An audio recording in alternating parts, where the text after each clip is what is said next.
নমস্কার বন্ধুরা, আমি সায়ন। সকলকে স্বাগত জানাচ্ছি আমার ইউটিউব চ্যানেল কণ্ঠের অধ্যায়ে। প্রথমত সকলকে নতুন বছরের শুভেচ্ছা। আর আজ কিছু কথা বলবো, একটা নতুন অ্যানাউন্সমেন্ট করব। চলো শুরু করি। আমরা সবাই দৌড়াচ্ছি, তাই না? অফিস, কেরিয়ার, ফিউচার, ডেডলাইন, সবসময় কিসের যেন একটা তাড়া, ঘড়ির কাঁটা আমাদের চালিয়ে নিয়ে যাচ্ছে।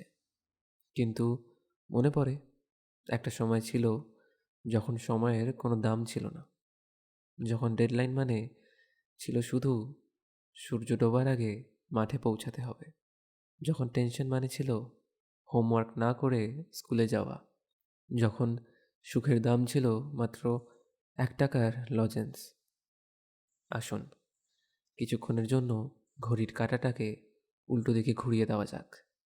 কিছু হারিয়ে যাওয়া স্মৃতি আর কিছু ফেলে আসা গল্প, আমার আর আপনার। কণ্ঠের অধ্যায় প্রেজেন্স ছেলেবেলা, সিজন 1।